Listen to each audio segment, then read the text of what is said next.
আপনি সেবাশ্রয় করছেন, আপনি স্বাস্থ্যসাথী কার্ডের কথা বলছেন, আপনি এত মেডিকেল কলেজ তৈরি করেছে আপনার সরকার বলে জ্ঞান দিয়েছিলেন, তাহলে কি পরিষেবা ছিল যে আপনার চোখের চিকিৎসা করার জন্য আমেরিকায় যেতে হচ্ছে?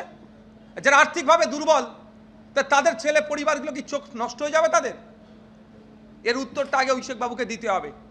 আর তারপরেও বলছি, আমাদের কলকাতা এসএসকেএম তথা পিজি হসপিটাল যথেষ্ট উন্নত মানের হসপিটাল। এখানকার চিকিৎসকদেরকে যে কোর্ট অর্ডার দিয়েছে নিশ্চিতভাবে তারা বিবেচনা করবে, এখানে চিকিৎসা না হোক। এখানকার চিকিৎসকরা যদি ফেলও করে নিশ্চিতভাবে পরের স্টেপ তো হচ্ছে আইনসভা, এই আপনার কোর্ট আছে তো সেখান থেকে সুযোগ দেবে।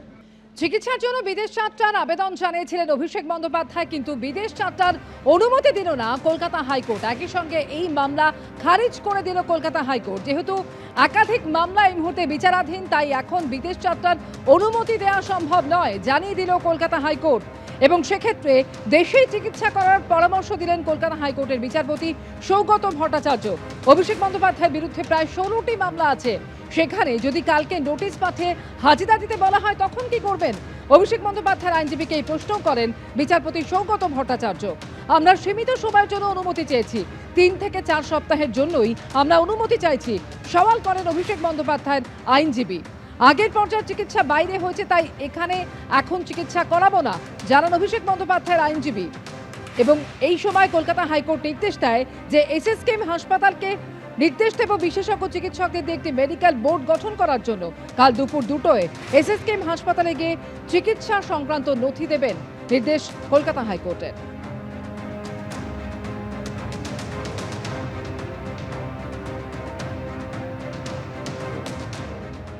কোটি কোটি ভারতবাসী সব কি বিদেশে যায় চিকিৎসা করতে, নাকি তারা না বিদেশ না গেলে মরে যাচ্ছে লোকে? দেশের ডাক্তার, দেশের হসপিটাল সিস্টেম, চিকিৎসা ব্যবস্থার উপরে কোনো বিশ্বাস নেই। এই জন্য তো চিকিৎসা ব্যবস্থাটা আমাদের পশ্চিমবঙ্গে ডুবে গেছে।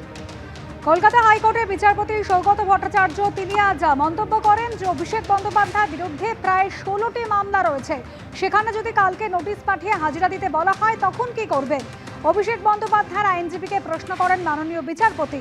সীমিত সময়ের জন্য অনুমতি চেয়েছি, 3-4 সপ্তাহের জন্য আমরা অনুমতি চাইছি, সওয়াল করেন অভিষেক বন্দ্যোপাধ্যায়ের আইনজীবী।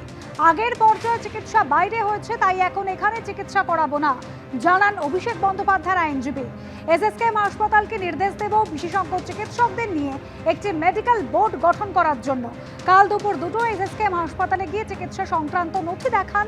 আগামী পরশু এসএসকেএম হাসপাতালে আদালতে তাদের রিপোর্ট পেশ করবে, সেই পরামর্শ মেনেই পরবর্তী পদক্ষেপ করা হবে প্রাথমিক পর্যবেক্ষণে জানান মাননীয় বিচারপতি। এবিপি আনন্দ, এগিয়ে থাকে, এগিয়ে রাখে।